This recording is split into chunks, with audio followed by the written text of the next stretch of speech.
Oh, welcome back, Picklers! This is OPA Unfiltered, episode number 8. We are back in the dungeon here discussing breaking news. What's happening in breaking news here? Breaking news, one of the new acquisitions by Selkirk, who just got a big private equity company to come in for a 30 mil? A 30 mil investment. They just bought Bread Butter Pickleball. That loco ain't loco no more. What are they putting on that loco? Some Infina crazy grit, I don't right? even know. I think it's still going to operate under the same brand. For now. Okay. Yeah, You maybe think it's they'll- going to change? Okay. Yeah, they'll do some fun collabs, you never That'd know. be cool. You never know if they dissect that bread and butter paddle, they can merge two unicorns. We'll find out. Yeah. In other news, we will be breaking down CNPL event number 1 this past weekend at the Pickler. What a fun event that was! Lots of good stories, lots of good matches, and lots of rivalries this coming season. A lot of heated rivalries that we saw on the court. Mark, Max, and producer Riley were, I think, live at some point there. I was commentating with Papa James Ignatowicz remotely on day 2 in the morning there, and it was really fun. A lot of amazing talent we already know about, and a lot of young guns we're going to talk about as well by the end. So stay tuned for this pod. Here we go. So, Mark, we're going to fire off right now because you're the king of stats. Mm-hmm. Let's chat about the teams, how they did, some storylines, some behind the scenes stuff. Of course. So Montreal Lions kind of leaving off, at the top last 2 years. They're still showing that they're a force to be reckoned with. Bringing back, obviously, Ernesto and Louise as their foundation this year and adding pieces that they know with Christina and Ariana. What I like about them. They were a bit unpredictable in the matchups. First match of the year, they go Ernesto and Ariana and mix because they all thought that Ernesto would play with Christina. So nice of them to get some different looks early on. They did go to a fair amount of dream breakers, but they were able to come out on top. They shook it up a lot. They had Louis on the left some games, then he was on the right, and just different looks. Yeah, Daniel, what are your thoughts about the Lions?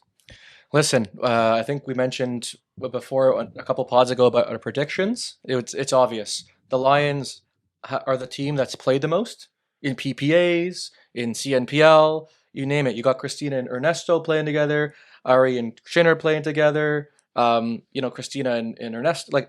They've all played so much together. It's like a cakewalk for them to walk out there and have ultimate chemistry. Other teams struggle to kind of meet each other for the first time, and it showed. 6-0, 20-7. In games this past weekend, 74.1% games won, just a force to be reckoned with. They still went to 3 dream breakers on the first day. It's true. That could flip pretty quick. I mean, they got a good singles team and everything, but that could flip pretty quick to 4-2 record. The first three matches, Louis was drilling out there. He was just. I don't think he's played in. Welcome back to pickleball, I think Louis. he was just drilling to feel the ball. Yeah. Right. So he's looking a little thick. Yeah, he's definitely eating that putin. Yeah, he has a good center of gravity. Yeah. He's really nice and low out there. But I asked him at one point. I was on site catching up with him. Always nice to see some old faces. And I go, Louis, are you going to warm up at any point? He goes, there's no courts. There's no courts here because they were using the other courts for rec play, right? I saw a ball fly on live from one of the rec games to one of the courts. I'm like, this is crazy. I saw rec people kick off some CNPL players when they're trying to warm up for a match. I love that. They're like, get off, we're playing. Hey, who the hell are you? Here, you scrub. Get out of here. Last thing to know with Montreal is that they only traveled with their 4, I think. Yeah, usually. The core 4 like the Leafs. Nothing's changed. The second last thing, Montreal, they did have new ownership there. Ernesto introduced me to one of the new owners. So the ownership was on site, which was maybe it gave them that extra will to win because in previous years their owner was watching from Florida. So now maybe it gave them something else to play for, maybe more pressure. I don't know. Who knows? Yeah. So they obviously were the outlier this this past weekend, and we have a let's call it middle of the pack teams that did pretty well. Right, we got London, Grand River Rapids, and Toronto United that all finished with a 4-2 record, and pretty similar. Let's start with London Smash here. Yeah, So, That's my dark horse right there. yeah. what did you see? What did you see this weekend between Obviously they have Torreson as their big left side guy, mixed one. He's playing men's with Clemenson most of the matches, and then they got their mixed of Anne Sophie and Ibica. So what did you see out there? Xavier, I think, played maybe a couple matches, and I saw him play one. I saw him play one mixed. They're solid. I mean, we've always known, we've seen Clemenson play a lot just because we're close to him in this area here, and I mean, he doesn't really miss much. You know what you're going to get from him. He's not super flashy. He's just going to make a lot of balls, make it super frustrating to play. And you could kind of see that. I think he felt maybe looked a little lost out there. Probably hasn't played a bunch with Torreson, I don't think. I think they got room to grow. I saw Clemenson the Monday after he was given a lesson, and his legs looked pretty beat up. So, Clem, good on you for teaching the next day. But one thing to note, this year actually in CNPL, they did change the ball. They're using the owl ball. So maybe this first event, the players were still getting used to that ball. They maybe couldn't get them in their hands to practice with it as much. So, producer, what do you got to say about that owl? That owl ball, I saw Maria ask for that ball to be changed 3 times. She literally let that ball play 1 point, and she went to the ref and said, I want a new one. Was it an excuse or just... No, I think it's like that place was getting toasty in the afternoon. Sure. Like the body heat plus the outside heat, I think it was actually making that ball, like that owl ball is basically... It's the black walls. It's the black walls, and I think that it's basically an X40 that I would say at times is maybe a little bit softer. So once, you get a bunch of pros hitting that ball and you have a warm temperature, it's just not coming up. Like there was... But the one thing to note, like obviously the last 3 years of CNPL, they're using the Durafast, which obviously is night and day. But I didn't think the rallies were any longer. There weren't any extended rallies of 40, 20, 30, 40 shots. No. Watching every point, the average rally was 5, 6, 7 shots, right? The amount of lobs, though, it was lob city. Like I think Ibica hit like 30 lobs in one game. You got to go over that point on the stream, the singles point with Mikkel against... that was wild. Oh, that was when James was like, what is happening right now? That was hilarious. Yeah, he went, listen, unorthodox play sometimes creates little chaos on the court. Good on him. Good on for Mikkel for doing that, for knowing he's facing, obviously a true singles player there. But, one hot take here is with London, and Mark, you were doing your due diligence here. Like they could have been 6-0. This week, right? So London came off firing first match of the season against Grand River. They go up 2-0 in gender. They're feeling really pumped. All of a sudden, Grand River gains momentum back. 2-2, wins both mixed matches, goes to a Dream Breaker, a little cat fighting in the Dream Breaker, and Grand River comes out on top. Second day. No, it was the same day, too, when London won the first 2 against Montreal. Yeah. Lost both mix and then lost in the Dream Break. I think that was one of the most commanding matches of the weekend that we discussed was the women's match between London and Montreal Lions. Final score, 21 for London, 6. I don't even think it was 6. I think it was 5 or 6 for Montreal. Like maybe they came out a little slow, but that's just a statement win. That just shows how strong they are in gender. And like that could be an easy win every time if they can go up 21-6 like that. They just need to win one mix and it's over. You know what the differentiator is? I think that the London Smash men's are a little too overpowering on the females and don't give them any chance to have any sort of confidence in themselves because they're taking 99% of the court, like Clem does, for instance, right? Whereas I think Ari and Chinner they get space and they're like fully ready to firefight and it's not as much pressure on the guy to like do absolutely everything. Yeah, maybe it's just it will take them some time to figure out their matchups. They got to learn obviously how to kind of move with each other and kind of attacking patterns and where that ball is going. Yeah, well, especially because Clem's playing on the right for mix too. So yeah, but I know Torreson last year had one of the best mix records in the league. Looking at season 4, I think the league just got a bit more competitive this year. Even looking at the win-loss records, everybody's like in that middle pack is pretty close. So I think the gap closed even more this year. But I think moving forward, in order to be a well-rounded team, you got to figure out all the gender and mix together. Everybody knows that. You can't be going to Dream Breakers because it's 50-50. Yeah. Right? You got to Especially if you don't have single special. you got to drill singles, or else it clearly makes sense. And let's move on here. Grand River Rapids. Just some quick points here on them. What do you see? Yeah, Grand River Rapids, everybody was very excited to watch Bruno play. Obviously, first overall pick, big left side player, trying to show his dominance. I think Bruno, may have been a little surprised that, there are real ballers in Canada here. Don't underestimate us. He was out there sweating buckets, working hard. Like, this wasn't a walk in the park for him by any means. He did have some commanding wins. It appears to me he is a very strong mixed player. His men's matches were much closer. So moving forward, like, Bruno is definitely a player in mixed.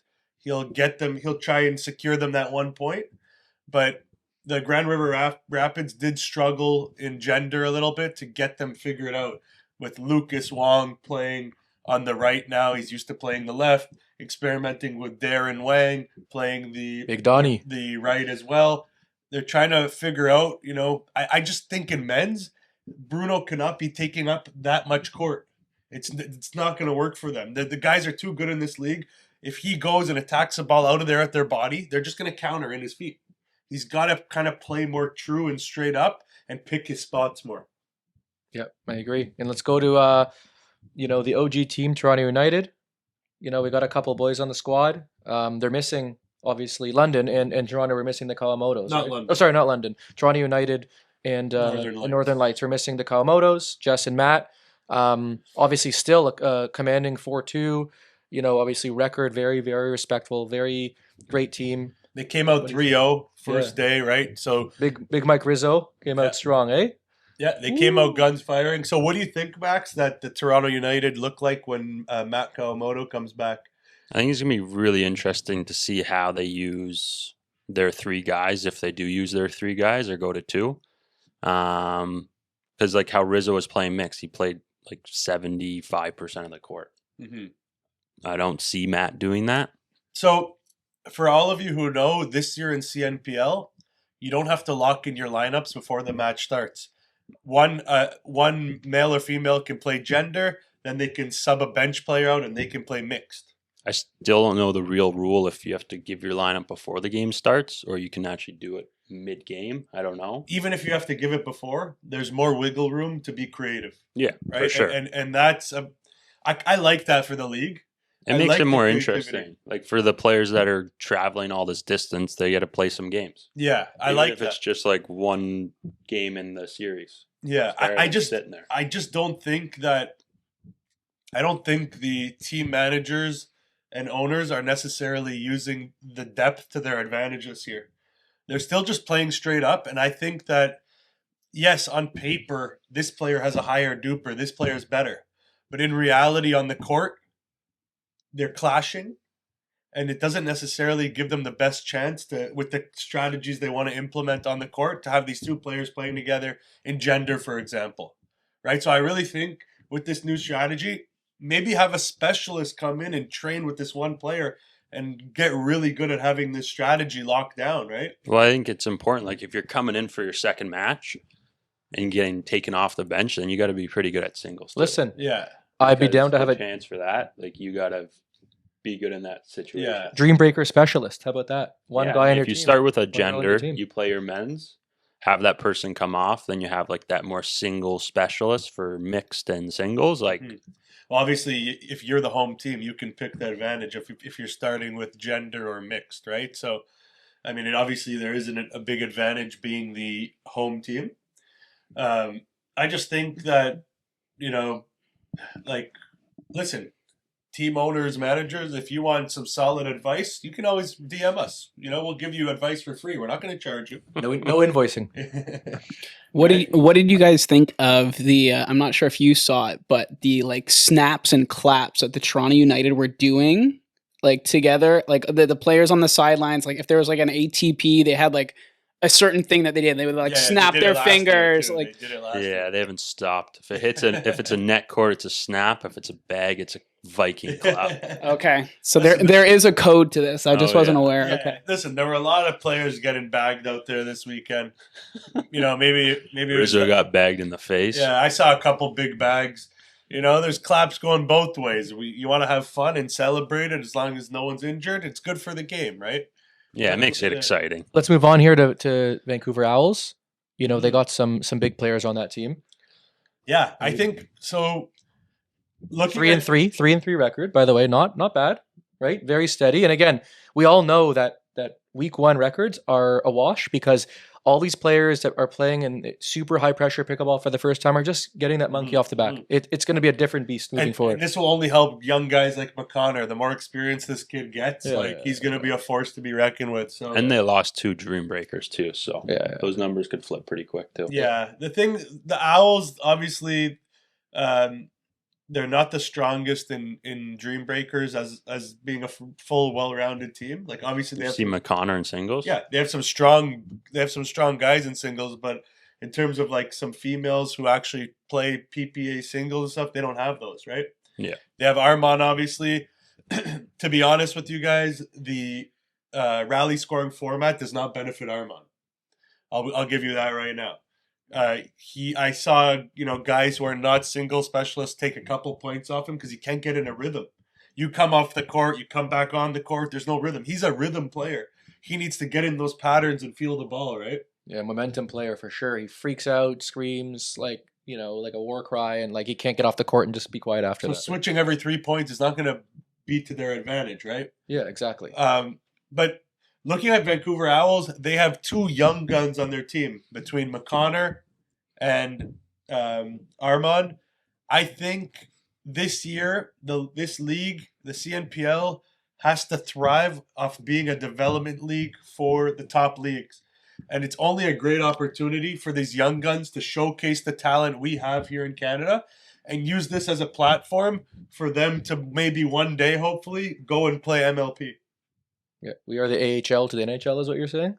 Yeah, for now? pretty much. I mean, it is what you it could is. see it with those 2 kids for sure. Yeah, listen, what other experience can McConnor get like this at this age? Stevie, too. She's one, we're going to talk about her, right? They're getting the best experience in high-pressure situations with a lot of pressure on them, fans watching, and this experience will only help them grow and get better every event you see them improve. Yeah, and I mean, they're all playing like high-level tournaments outside of this too. Yeah, and let's move on here. So we got the 3 teams that went 1-5 this weekend. The Detroit Windsor Drive being the first. What do you guys just quickly think about what's going on with them? The last thing, sorry, before we move on, Vancouver Owls. I thought the Vancouver Owls. So obviously we know in gender that Kim and Anna have a history of playing together with chemistry. Kelsey Grambeau, newer player, their import from the States. They're still trying to find her where she fits in on the team. I feel like she was very steady. She's got this very good soft game, really consistent. They need to find out in future events how to integrate her better, for sure. Sure. So let's move But on. that'll come with time, right? Let's move on here. Detroit. Yeah. Max, give me your thoughts on Detroit here. Some good young guns there. Stevie, I think Nick had a really good showing for his first event in the CNPL. Mr. Housemate there. Little shout out for Nicholas. The Detroit had 9 wins on the weekend with maybe more. That's only 9-17. So they went 9-17 on the weekend. So obviously, if they want to move up in those rankings and pull out a couple more wins, they have to figure out either mixed or gender. What's that going to look like, Max? I think they had a couple not shocking, but surprising wins in like women's doubles and stuff. Mixed too. First match of the weekend. Nick and Stevie. Yeah, the young guns. They beat Jada and Max Wild. Yeah. That was a great start for them to the weekend, right? Yeah, and then they lost the next 3 games in that series. But there's some upside. I mean, they brought Montreal to a dream breaker. Mm-hmm. So they have some glimpse of a high ceiling. It's more so they also have a really low floor. They're missing the finishing touches, which is like those, to get you over the hump. It feels like they don't have that next gear. Right? Yeah. I wouldn't say they have like that star player that's going to help them break that hump. Yeah. I feel like moving forward to future events, this was one team, Detroit Windsor, that they were doing a great job this first event of trying out all their combos. So I'll give them that. They really kind of tested everyone, playing with everyone. Obviously, Nick is a lefty, a little bit tougher to integrate. Good for the team to give different looks. But I like how they were testing out their different matchups. The question is, moving forward, what are they going to lock in, right?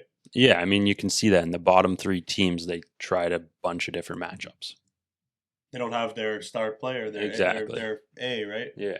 Is that something that if you want to break that bottom 3, you need to just play your top 4? Look at Montreal. Yeah, I mean, listen, I know that I like the move of always playing Chapman in a mixed or men's every match because you know he's going to be steady. Yeah, you know what Right? you're getting every game. You know what you're getting, so it's like it'll help whoever he's playing with just stay calm and play their game because he compliments you, right? He plays smart and he's a very strategic player. But the question is, if they're going to move forward and use their full roster, what does that look like? Because you can't really get in a groove, right? If you want to go to the finals and get in that groove, you want to be warm throughout every match, right? So it'll be interesting to see what they do, right? So let's move on to your Northern Lights. Managed by Michael Chow. Yeah, what do we think about the Lights here? We're obviously missing Jess, right? I'll give one funny story. So when I went on Saturday morning to watch, I'm watching across the Northern Lights bench, and Chow's just yelling, getting into the match, and me and Corey Osborne just lock eyes, and we're just laughing and smiling at each other, just watching Chow and his antics. You must have something on the line here. Yeah. One point before we go over the Northern Lights, what do you guys think? So I saw there was one play in the weekend where Mr. Chow walked up to the ref and he was a bit disappointed with one of the line calls. He thought the ball was in, ref confirmed ball was out. What do you guys think about maybe the CNPL introducing a replay system? I mean, obviously we should, and they should do that. It's just probably comes down to money and not having the resources to do it. Yeah, but it's just going to take time. Even if you could backplay and replay, you can go over the replay and you watch the ball, and if it's inconclusive, the call stands. Yeah, I think it's you don't just see the that clear logistics data. Like, why not? behind it. Yeah. Why not even give the team the option just to go over the footage? Let's look at the replay. If we see anything, Over a day, that's probably going to add like an extra hour to 2 hours. It's just going to be. Yeah, but you're playing at the highest level here. You need to add something like this in elements where it's a game of inches, right? Especially when you're broadcasting and televising it, it's quite easy for to have the footage on demand. But it's like you're saying, ooh, my paper left. As you were saying, of course, it could just be down to logistics. It's a nimble squad putting this together, and but I do think it's needed because listen, there's a lot of emotion, and emotion sometimes trumps like facts. And people will do anything for a win and play devil's advocate, right? Plead the fifth here. Remember also that this was the first CNPL event of the year. The referees had a year off. They need some time to warm up as well, right? Your eyes, Give yeah. them the There's a benefit couple of the calls. doubt. They should do some eye exercises before, a couple of these. Laser. Yeah. So let's move on here. Northern Lights. Anything notable? Notable, they were missing Jess Kawamoto. It was Louise Kuang's debut, so maybe getting used to that MLP team format a little bit where obviously you make an error and it's costly. So you got to get used to that. Maybe you're not committing to your shots because in the back of your mind, you know that there's a little bit more pressure, right? I think, their men's doubles, they were throwing out Joel and Ben Davis as their men's one. Yeah, I watched Corey play, I think, a game in men's. Yeah, their mix one moving forward has to be obviously Joel and Ben. Obviously, Ben's debut season. He's their import from Rochester, New York. So I think he'll get a lot better over time as the events go on. He is a talented player. I just think they have to find their game together. Yeah, I don't think they're a bottom 3 team. No. I think they'll figure it out a bit. But one thing to note, like the league did get a lot deeper this year. Yeah. One thing we were discussing was the females in this league turned it up a notch. Got a lot more depth, and it's going to be a lot harder to win these matches moving forward. So listen, if they struggle the next event, hot take, I can see Chow pulling out another deal. Because Chow is a man of deals. He's not Chow gonna sit might there- Chow might have to come out himself. Just start winning games. Come out of retirement. Yeah. Talking Mixed one, Michael Chow. Yeah. Single 100%. specialist. Yeah. So I think, listen, next event is around the corner, end of May in Pickleplex, Windsor. Yeah.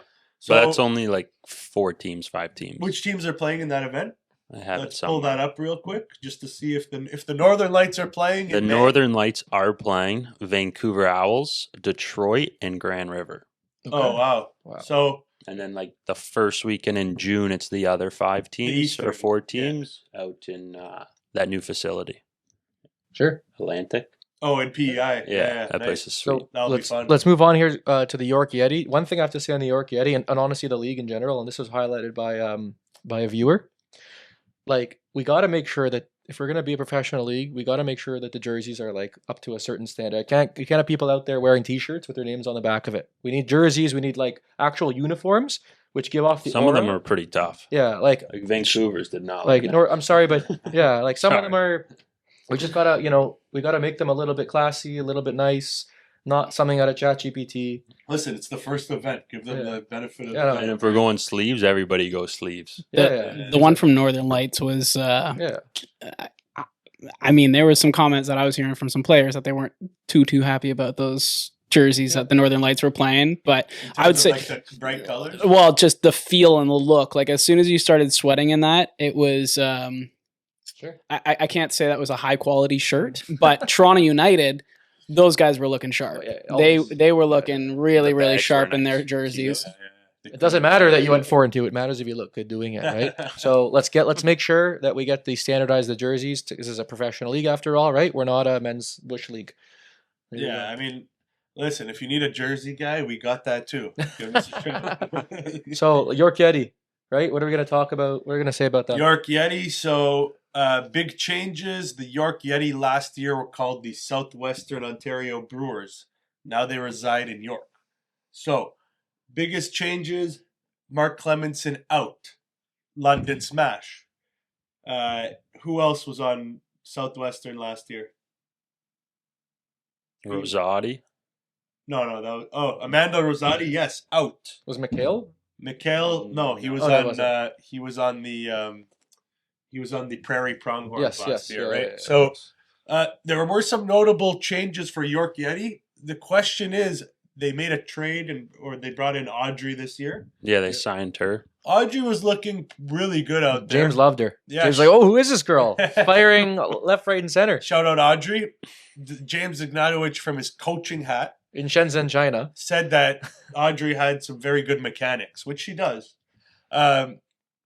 Just I think the women's doubles, like I mentioned again, got so much stronger this year that whether they're putting out Audrey with Ava or, Tara's mixing in there, they have to be ready to handle the pace on some of these females, like the Ibikas, the Ansofs, the even Antoinetta's, what's her name, Ariana, right? These players have a lot of experience playing at high levels, and if they Just more pace. yes, but that's the difference. If they know that you've never felt that pace before, they're gonna bring you the kitchen sink. Well, I saw one game where the last 2 points of the game are like 2 body bags That's it. I'm on watching the baseline. It's like women's doubles. It's a different game. They can speed it up whenever they want. They can lob. They can throw different balls at you. And if the players are confident out there and they're winning, they're gonna throw everything at you. Well, Right? I think one of the best matchups that the York Yeti actually had was when they put Tara and Audrey against Jada and Maria. And you'd think Jada and Maria are just going to plow through them. But I think that combination of, the reset machine that is Tara with the firepower that Audrey has, like her standing straight ahead of Maria, there is times where Maria looked like a little caught off guard that, this tiny girl standing in front of her could rip that ball. And that was their closest game. I think it was like 21-19. Wow. That's a good point. I think moving forward, York Yeti need to do a better job of playing matchups. Looking at the other side of the court and understanding, let's put a power player with maybe a counter player and kind of try and play matchups more rather than just putting players on paper who they think are going to work best together. What do you think about their men?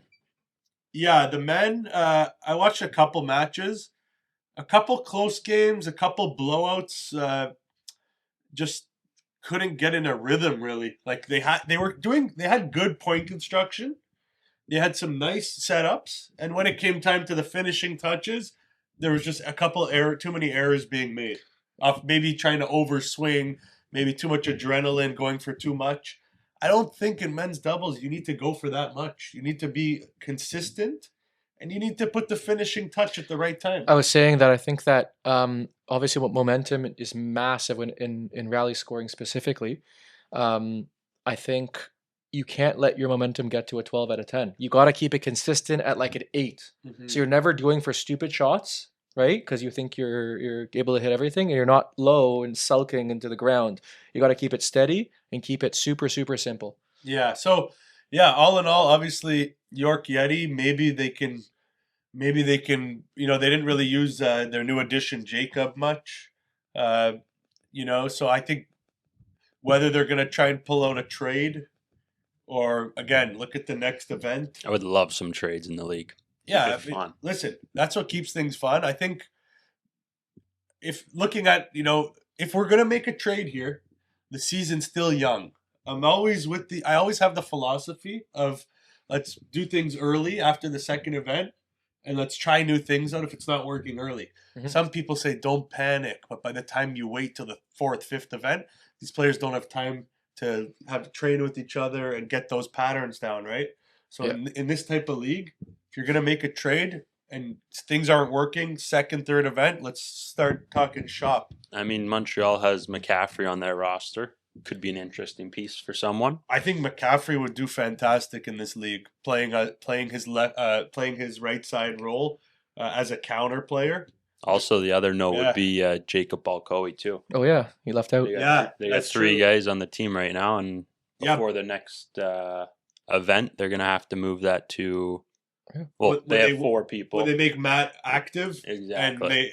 and if they drop, let's say Balcoi, he would be a great pickup for one of these teams. Yeah. So- One thing I have to say, and this is a hot take, but not really that apparent this year versus like a couple of years. I think that teams in the past with like maybe ownerships are like kind of new to like professional ownership. They were picking maybe players based off relationships and based off of chemistry rather than like pure raw capabilities, talent, or like, you know, potential. And I think that, you know, teams that we may have seen this year potentially do that, maybe, you know, having to figure it out. Mhm. Right? It is what it is. This is stats speak volumes. Yeah. Chemistry does too, but stats speak volumes, not just I'm your best friend, buddy, let's go. Mhm. You know, it doesn't work. And one quick, yeah, that's a great point. And one quick last story here. So in one of the final matches, Jacob Balcoi men's doubles versus Joel Piltier. Joel was actually is maybe still or was he taught Jacob the game, and he was he was his coach, Wow. and Jacob beat him. Let's go. In the men's doubles match. So after the match, Joel is a competitor on the court, but he's also a gentleman. Gave him a nice big hug and paid his respects to Jacob for defeating him. So all in all, amazing event, great turnout. Nice to see so many A lot of familiar fans. faces and new faces. Shout out to all the fans for packing the stands. Oh yeah. Shout out to the commission of the CNPL, Mike, for all the hard work he's Big done Daddy in the Mike. background. Yeah. You know, saw him in a nice blazer, cleaned up Oh, nice. And shout out to all the team owners for, you know, getting out there and you know, making things possible. So looking forward to the second event coming up at the end of May. Any questions you guys have, feel free to DM us. You can find us on Instagram at Ontario Pickleball Academy, on Facebook, and stay tuned for Next one week. last thing. Yeah, couple next week. listen, we're gonna have a ton of players, ton of owners, maybe even the commission himself on the pod. We are fully, you know, gonna be covering this over the next couple of weeks. You might have a couple of Toronto United players on next episode, so stay Yeah. tuned. Maybe even playing some pickle with them too. Listen, God forbid they get bageled by me. God Look forbid. at that shirt he's wearing. That Oh, yeah. green. Go green. Let's go. Let's Okay. go. And one thing I'm very excited for next event is to see Linda Kawamoto back in the stand. We need with her that. cheers. That energy. Let's go. Every color. Okay. Peace out. See you guys next week. Cheers. See ya.